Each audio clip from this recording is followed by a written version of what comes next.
పెళ్లి వేడుకను మెమరబుల్గా మార్చుకున్నారు నూతన వధువరులు విజయ్ దేవరకొండ, రష్మిక. ఉదయపూర్లో జరిగిన డెస్టినేషన్ వెడ్డింగ్ ఫోటోలను రిలీజ్ చేశారు. ఎక్స్లో ఫోటోలు ట్యాగ్ చేస్తూ తనతోటి మొదలైన బంధాన్ని రాశారు విజయ్ దేవరకొండ. పరిచయం స్నేహంగా, ప్రేమగా, పెళ్లిగా ఎలా మారిందో చెప్పారు విజయ్ దేవరకొండ.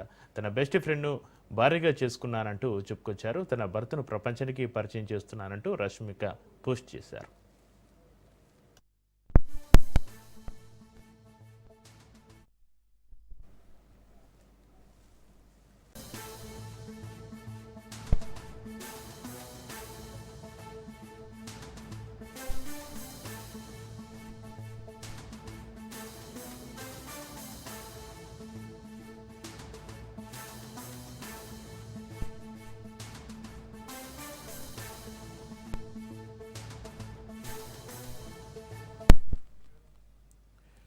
బ్రేకింగ్ చూస్తున్నాం. మేడ్చల్ జిల్లా జీడిమెట్ల సుభాష్ నగర్లో అగ్ని ప్రమాదం సంభవించింది.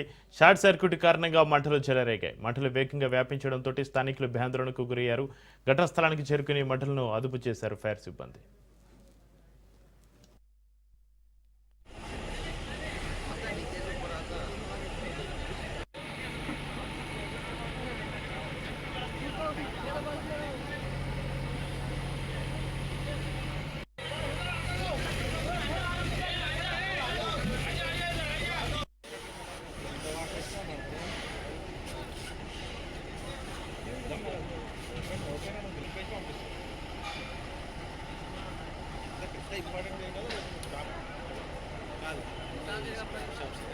వేరే వాటికి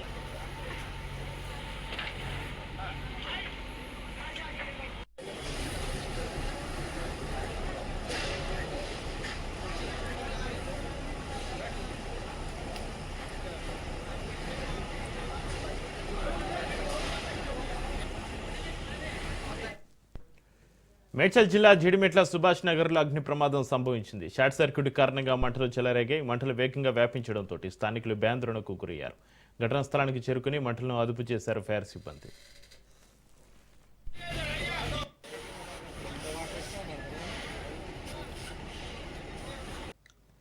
తెలంగాణ సమాజం ఆకలైనా భరిస్తుంది, కానీ అవమానాన్ని మాత్రం భరించదని సీఎం రేవంత్ రెడ్డి అన్నారు. సమన్యాయం కోసం ఈ ప్రాంతం కొట్లాడిందని, ఈ పోరాటంలో వేలాది మంది నేలకొరిగారన్నారు. పోరాడి నేలకొరిగిన వీరుల స్ఫూర్తిగా ఉద్యోగాలు, బాధ్యతలు చేపట్టాలని తెలిపారు. గ్రూప్ 1, గ్రూప్ 2 అధికారుల శిక్షణ ముగింపు కార్యక్రమంలో సీఎం రేవంత్ రెడ్డి చీఫ్ గెస్ట్గా పాల్గొన్నారు. గత 10 ఏళ్లు పాలించిన బీఆర్ఎస్ ప్రభుత్వం ఒక్క గ్రూప్ 1 ఉద్యోగం కూడా ఇవ్వలేదని విమర్శించారు. కాంగ్రెస్ అధికారంలోకి రాగానే టీజీపీఎస్సీని ప్రక్షాళన చేసి నియామకాలు చేపట్టామని తెలిపారు. ప్రశ్నపత్రాలను జిరాక్స్ సెంటర్లో అమ్మకుండా కఠిన చర్యలు తీసుకున్నామన్నారు. తెలుసు ఈ ప్రాంతము, ఈ భూమి, ఈ ప్రజల యొక్క నైజం. ఇక్కడి ప్రజలు ఆకలినైనా సహిస్తారు, కానీ అవమానాన్ని సహించరు. ఈ ప్రాంత ప్రజలు సహనంతో ఉండొచ్చు, కానీ ఆధిపత్యాన్ని స్వీకరించరు. ఇది కొన్ని దశాబ్దాలుగా రాచరికం నుంచి ప్రజాస్వామ్యం వరకు ఈ ప్రాంత ప్రజలు, ఈ ప్రాంతం యొక్క విద్యార్థులు తండాలలో, గూడాలలో, మారుమూల పల్లెల్లోనే కాదు, ఉస్మానియా, కాకతీయ యూనివర్సిటీల నేపథ్యాన్ని మీరు అందరు చూసిండ్రు.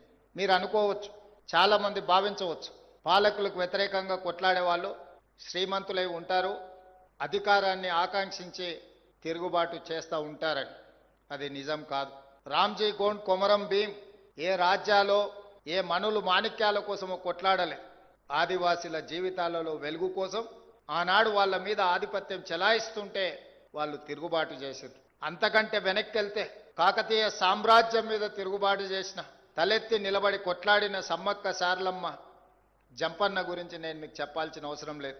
ఈనాడు జనంలో నుంచి వచ్చిన వనదేవతలుగా ఈరోజు గౌరవించబడుతున్నారు సమ్మక్క సారలమ్మ. అంటే ఆనాడు కాకతీయ సామ్రాజ్యం చక్రవర్తులు వాళ్ళ మీద చెలాయించాలనుకున్న ఆధిపత్యానికి ఎదురొడ్డి నిలబడ్డానికే ఈనాడు వాళ్ళు వనదేవతలై మనం ప్రత్యక్షంగా వాళ్ళని కొలుస్తున్నాం. మీకు అందరికీ తెలుసు, ఈ గాంధీ సరోవర్ పేరుతోటి మూసీ పరివాహక ప్రజలను ప్రభుత్వం బేభ్రాంతులకు గురిచేస్తుందని ఎమ్మెల్సీ అంజిరెడ్డి అన్నారు. మూసీ కోసం బీజేపీ భరోసా పేరుతోటి రాష్ట్ర అధ్యక్షుడు రామచంద్రరావు ఆధ్వర్యంలో ఈరోజు మూసీ యాత్ర చేపట్టామని అంజిరెడ్డి తెలిపారు. గతంలో కాంగ్రెస్ ప్రభుత్వమే వీరి లేఅవుట్లకు, ఇండ్లకు పర్మిషన్ ఇచ్చిందని అంజిరెడ్డి గుర్తు చేశారు. మూసీ ప్రక్షాళనకు తాము వ్యతిరేకం కాదని, కానీ అభివృద్ధి పేరుతోటి పేద ప్రజల ఇండ్లు కూలగొట్టడం మానుకోవాలన్నారు. వర్టికల్గా మూసి నదిని ఎస్టీపీలు ఏర్పాటు చేసి అభివృద్ధి చేసుకోవచ్చని అన్నారు. మూసి బాధితులకు అన్ని విధాలుగా బీజేపీ అండగా ఉంటుందని చెబుతున్న ఎమ్మెల్సీ అంజిరెడ్డితోటి మా ప్రతినిధి రాజు ఫేస్ టు ఫేస్. సంబంధించి మూసి భూ నిర్వాసితులకు సంబంధించి ఈరోజు బీజేపీ భరోసా యాత్ర పేరుతో ఈరోజు యాత్ర చేపట్టడం జరిగింది. దీనికి సంబంధించి ఇక్కడ విఘ్నేశ్వర కాలనీకి వచ్చి ఇక్కడ స్థానికులతో ముఖాముఖి బీజేపీ నాయకులు నిర్వహించడం జరిగింది. మనతో మాట్లాడేందుకు ఎమ్మెల్సీ అంజిరెడ్డి గారు ఉన్నారు. ఆయన అడిగి తెలుసుకుందాం. అసలు చెప్పండి, రాష్ట్ర ప్రభుత్వం ఈ ప్రాజెక్టుకు సంబంధించి ముందుకు వెళ్తా ఉంది. మీరు ఇక్కడ ఉన్నటువంటి స్థానికులతో మాట్లాడడం జరిగింది. వీళ్ళు ఏమంటా ఉన్నారు? మీరు ఏం డిమాండ్ చేస్తా ఉన్నారు? వన్స్ ఒక్కసారి గవర్నమెంట్ పర్మిషన్ ఇచ్చిందాక గతంలో ఎఫ్టీఎల్ ఏదైతే ఉందో బఫర్ జోన్ 9 మీటర్స్ ఉంది. 9 మీటర్స్ కటాఫ్ చేసి నువ్వు ఏ ప్రాజెక్ట్ చేసుకున్నా మూసీ రివర్ ప్రక్షాళన చేయడానికి భారతీయ జనతా పార్టీ సపోర్ట్ చేస్తూ ఉన్నది.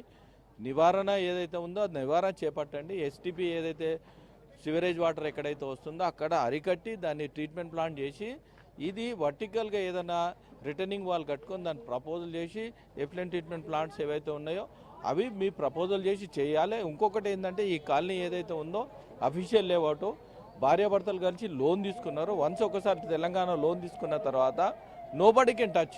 గవర్నమెంట్లు చేంజ్ అవుతాయి, పాలసీ చేంజ్ కాదు. పాలసీ చేంజ్ కావాలంటే మళ్ళీ మీరు పాలసీ చేంజ్ చేయాలంటే కొత్తగా ఏదైతే ఉందో అసెంబ్లీలో పెట్టి దీని సిస్టాన్ని చేంజ్ చేసి దాని ప్రపోజల్ పెట్టాలి. ఇక్కడ ఉన్నటువంటి స్థానికులతో మీరు ఇంటరాక్ట్ అయ్యారు. వాళ్ళు ఏమంటా ఉన్నారు?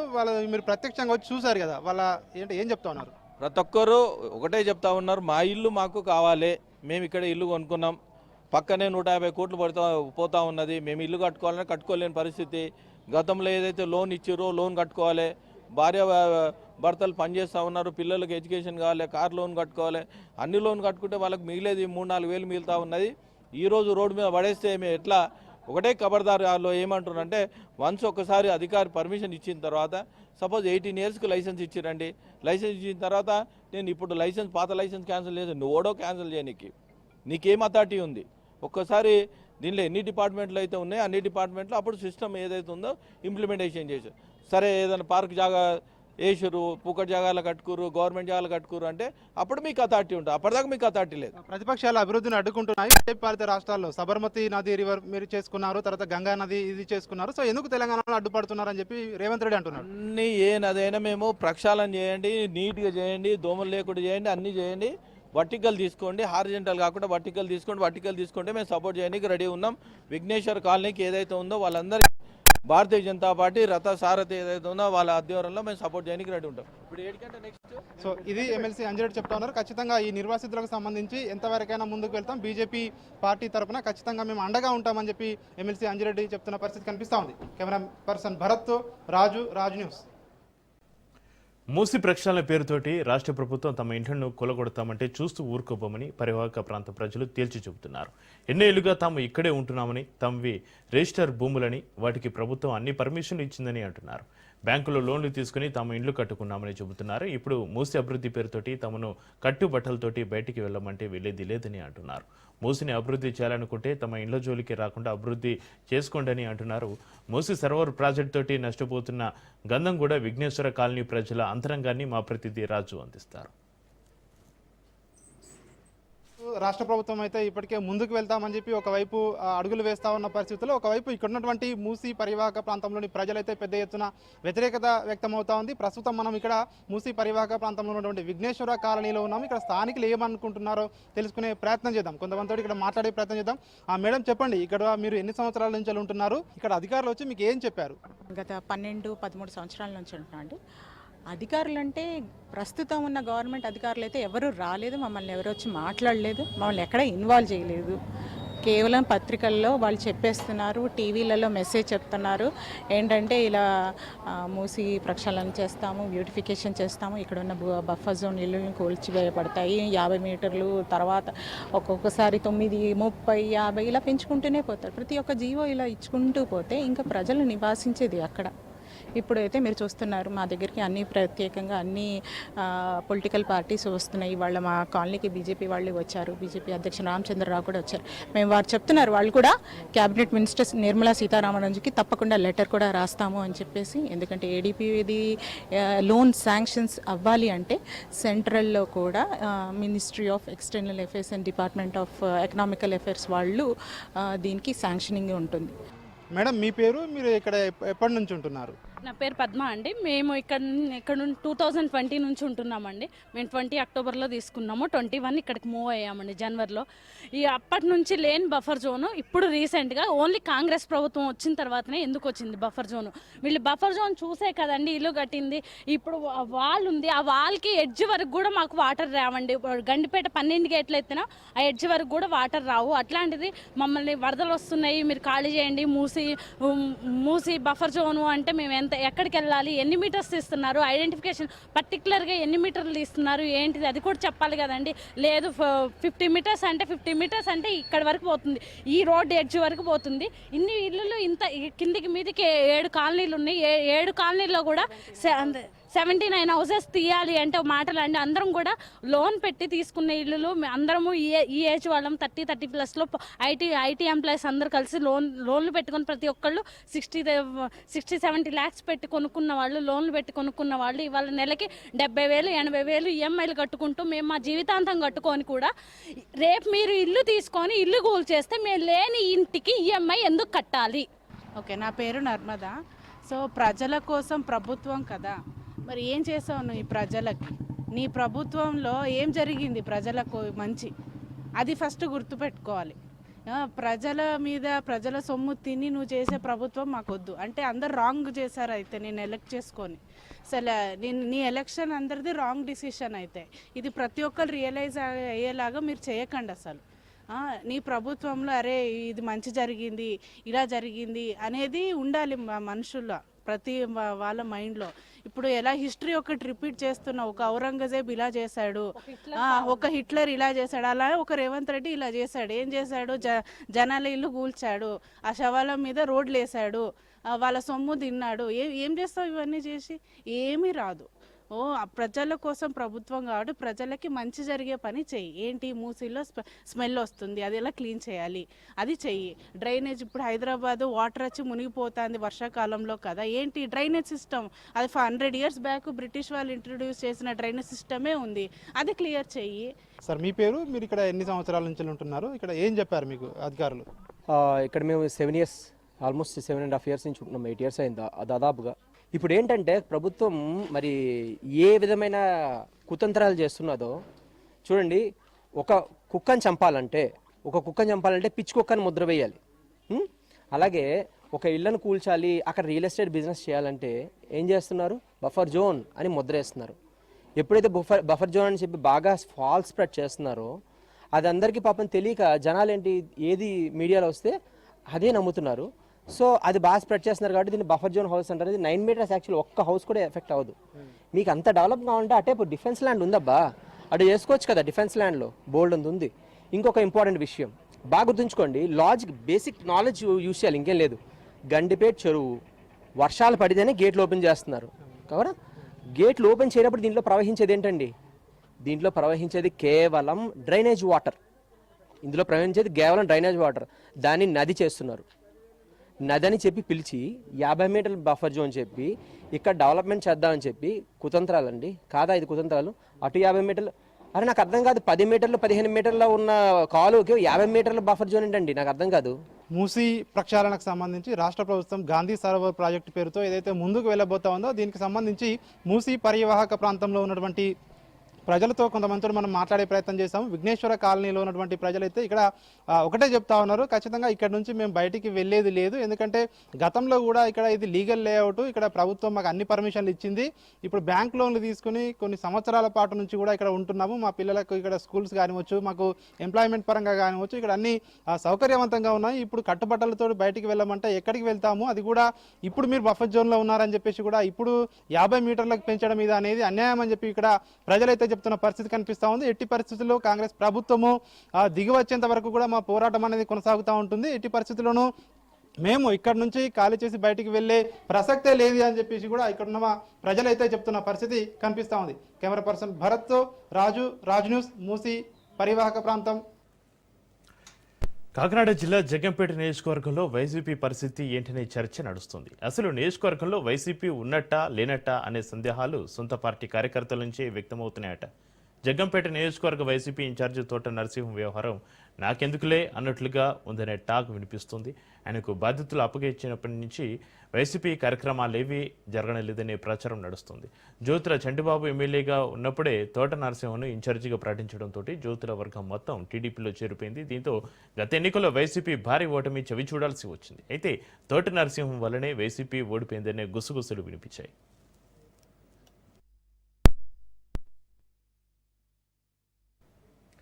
మాజీ మంత్రి తోట నరసింహం, మాజీ ఎమ్మెల్యే జ్యోతుల చంటిబాబు వర్గాల మధ్య గత కొంతకాలంగా పచ్చగడ్డి వేస్తేనే బగ్గుమంటుంది.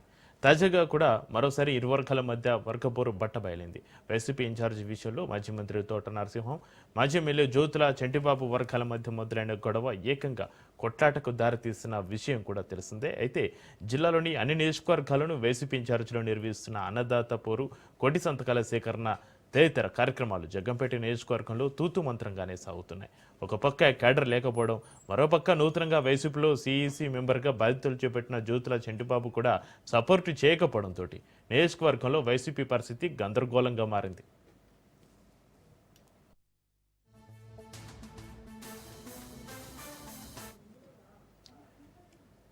అయితే జగ్గంపేట నియోజకవర్గంలో వైసీపీ పరిస్థితి ఇలాగే కొనసాగితే రాబోయే ఎన్నికల్లో గడ్డు పరిస్థితులు తప్పువనే టాక్ వినిపిస్తుంది. మరోసారి ఓటమి చవి చూడాల్సి వస్తుందనే చర్చ నడుస్తోంది.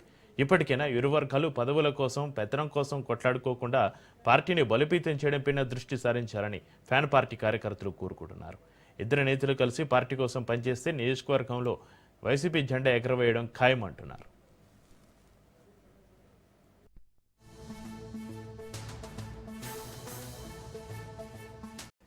మహబూబాబాద్ జిల్లా కలెక్టర్ను బదిలీ చేయడాన్ని ప్రజలు హర్షిస్తున్నారు. పట్టణంలోని తహసీల్దార్ కార్యాలయం సెంటర్లో గిరిజన బీసీ సంఘాల శ్రేణులు సీట్లు పంచి బాణసంచ కాల్చి సంబరాలు జరుపుకున్నారు. కలెక్టర్కు వ్యతిరేకంగా రాష్ట్ర ప్రభుత్వానికి అనుకూలంగా నినాదాలు చేసి ప్రభుత్వానికి ధన్యవాదాలు తెలిపారు. ఈ సంఘటన మహబూబాబాద్ జిల్లాలో చర్చనీయాంశమైంది. జిల్లా అభివృద్ధి నిరోధకుడిగా వ్యవహరించిన కలెక్టర్ అద్వైత్ కుమార్ సింగ్ జిల్లా పురోగతిని మరో 10 ఏళ్లు వెనుకకు తీసుకుపోయారని గిరిజన సంఘాల నేతలు ఆరోపించారు. కలెక్టర్ తోటి కార్మికులకు, నిరుద్యోగులకు, విద్యార్థులకు మేలు జరగలేదని ఆవేదన వ్యక్తం చేశారు. ప్రతి సోమవారం నిర్వహించే ప్రజావాణిలో స్వీకరించిన ఏ ఒక్క దరఖాస్తును సైతం పరిష్కరించలేదని గిరిజన సంఘం నేత రమేష్ ఆరోపించారు.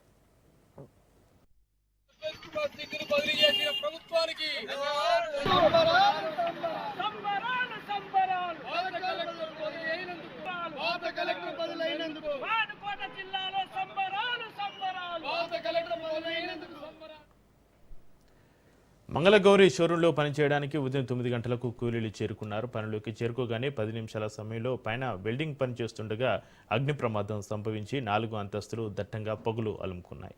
దట్టమైన పొగల కారణంగా ఊపిరాడక బ్రతుకు మీద ఆశ వదులుకొని అద్దాలను పగలగొట్టి బయటకు వచ్చి ప్రాణాలను కాపాడుకుంటున్నామంటున్న ప్రత్యక్ష సాక్షులు కూలీలతోటి మా ప్రతినిధి ప్రవీణ్ ఫేస్ టు ఫేస్.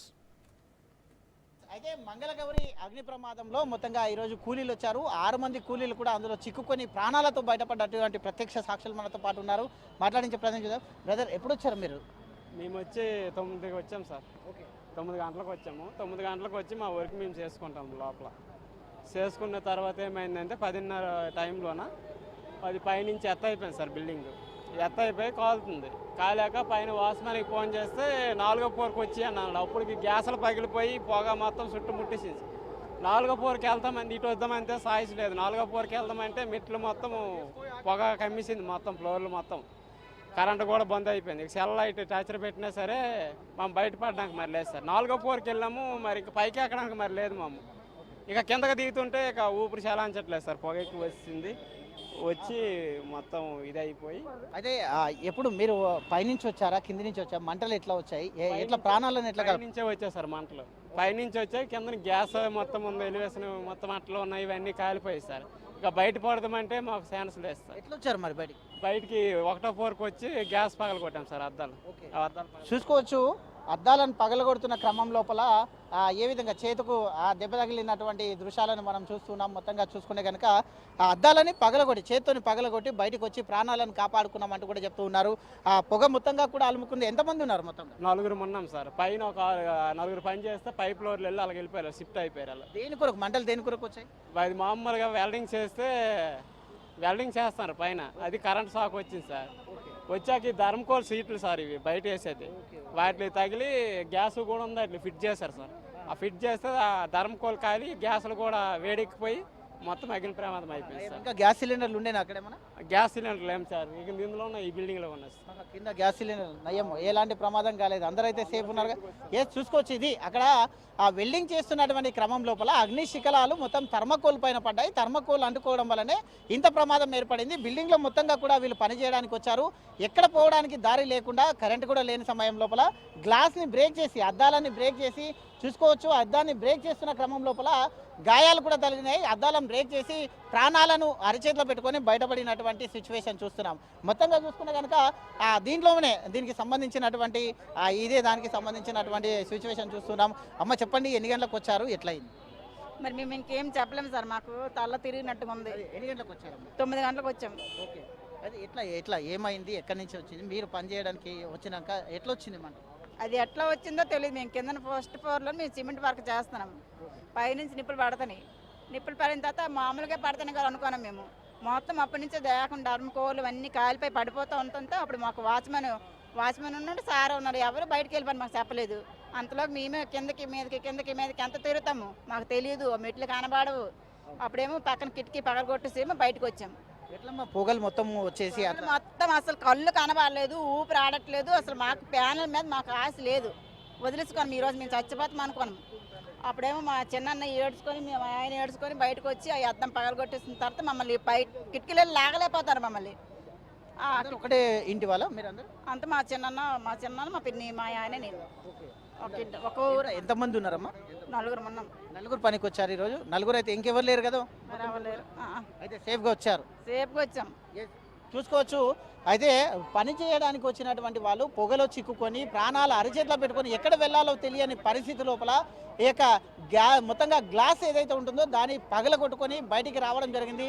కొత్తగా పనికి వచ్చాము, ఎటు వెళ్ళాలో కూడా తెలియకపోయినాము. అయితే ఈరోజు మేము బ్రతుకుతామని ఆశ కూడా లేకుండే, కానీ భగవంతుని దయ వలన బతికి బయటపడ్డామంటూ కూడా చెప్తున్నటువంటి ఆ సిచ్యువేషన్ మనం చూస్తున్నాం. మొత్తంగా చూసుకుంటే కనుక చూడొచ్చు, ఆ యొక్క అగ్ని ప్రమాదానికి కారణము మొత్తంగా పైన వెల్డింగ్ చేస్తున్నారు. వెల్డింగ్ చేస్తున్నటువంటి ఆ క్రమం లోపల ఆ వెల్డింగ్ చేస్తున్నటువంటి అగ్ని శిఖలాలు ఏవైతే ఉన్నాయో అక్కడ ఉన్నటువంటి థర్మాకోల్ ఉంది అంటూ కూడా చెప్తున్నటువంటి సిచ్యువేషన్ చూస్తున్నాం.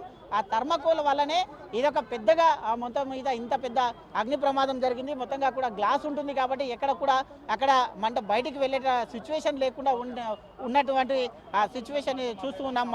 మొత్తంగా చూసుకుంటే కనుక అయితే దీనికి సంబంధించినటువంటి చూసుకోవచ్చు. అయితే దీంట్లోపల ఉండేటటువంటి మహిళ కూడా ఉన్నారు, మనం మాట్లాడించే ప్రయత్నం చేద్దాం. అమ్మ చెప్పండి, ఎన్ని గంటలకు వచ్చారు మీరు?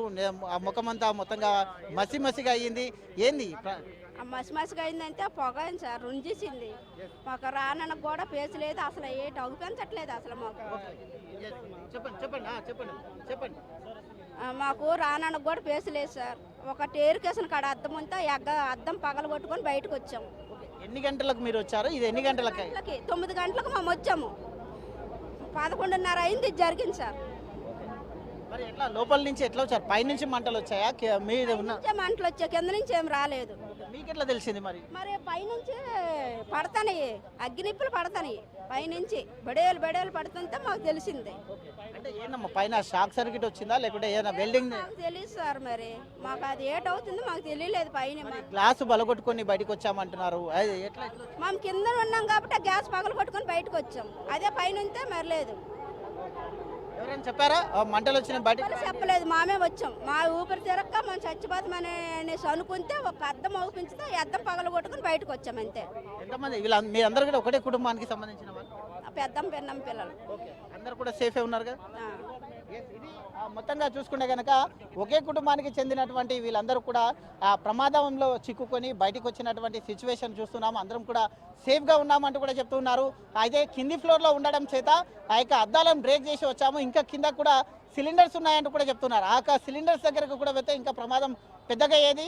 రెనోవేషన్ కారణంగా మొత్తంగా కూడా ఇక్కడ ఎలాంటి వస్త్రాలు మొత్తంగా కూడా ముందే ఖాళీ చేశారు. ఎంప్లాయీస్ ఎవరు లేరు, ఖాళీ రెనోవేషన్ నడుస్తుంది. పైన వెల్డింగ్ నడుస్తుంది. వెల్డింగ్ వరకు ఆ యొక్క వెల్డింగ్ నుంచి వచ్చినటువంటి స్పార్క్ ఏదైతే ఉంటుందో ఆ యొక్క స్పార్క్ కారణంగా థర్మకోల్ కాలిపోవడం జరిగింది. థర్మకోల్ కాలిపోవడంతోనే ఈ సంఘటన జరిగిందంటూ ప్రత్యక్షంగా కూలీల పనికి వచ్చినటువంటి వాళ్ళు చెప్తున్నటువంటి దృశ్యాలు. వీడియో జర్నలిస్ట్ భిక్షపతితో ప్రవీణ్, రాజ్ న్యూస్, హైదరాబాద్. 2 రోజులుగా పసుపు కొనుగోలు జరగకపోవడంతో రైతులు నిజామాబాద్ మార్కెట్ కమిటీ ఆఫీస్ ఎదుట ఆందోళన చేశారు. ఆన్లైన్ బీడింగ్ అయినా ఈనాము పనిచేయకపోవడంతో పెద్ద ఎత్తున పసుపు నిలువలు పేరుకుపోయాయి. దీంతో రైతులు వెంటనే కొనుగోలు చేయాలని ఆందోళన చేపట్టారు. పసుపు రైతుల ఆందోళన విరమించేందుకు ఆన్లైన్ ద్వారా కొనుగోలు చేపట్టామని మార్కెట్ కమిటీ సెక్రటరీ అపర్ణ చెబుతున్నారు. రైతులకు ఎలాంటి ఇబ్బంది లేకుండా పూర్తిగా పసుపు కొనుగోలు చేస్తామని ఆమె తెలిపారు. రైతులు పెద్ద ఎత్తున పసుపు పంటను మార్కెట్కు తరలిస్తున్నారని చెబుతున్న మార్కెట్ కమిటీ సెక్రటరీ అపర్ణతోటి మా ప్రతినిధి నవీన్ ఫేస్ టు ఫేస్.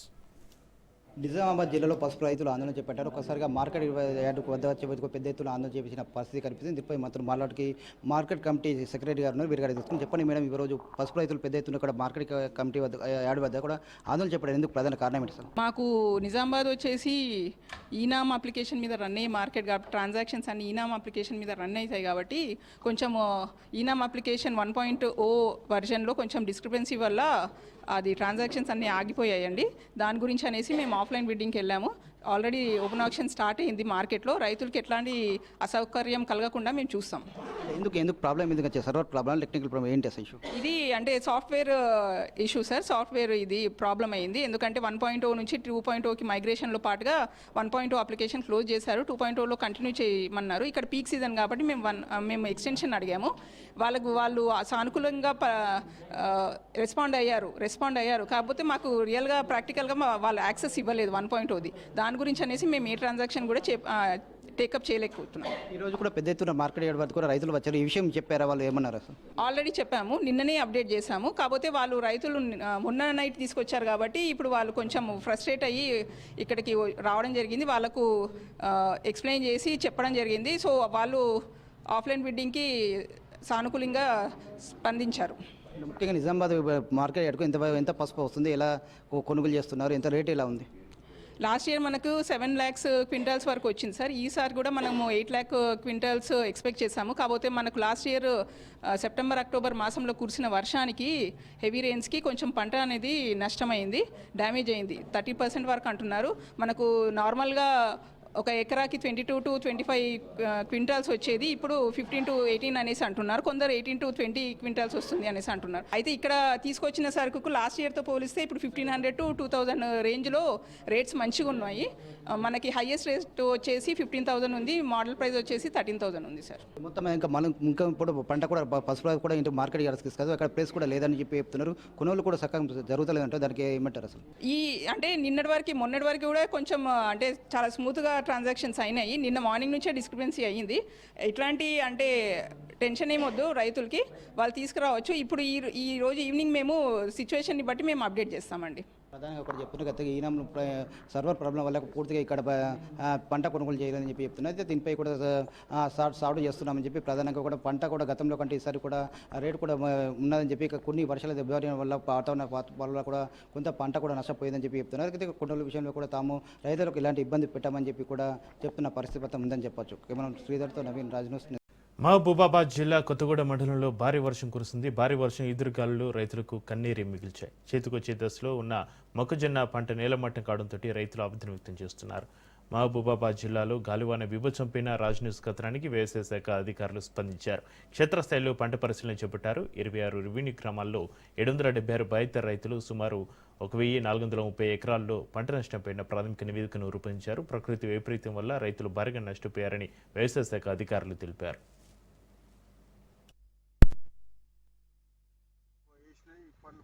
అధికారుల ద్వారా ఈ పంట నష్టం ఏ రైతుకి ఎంత పోయిందనేది నివేదిక తయారు చేసి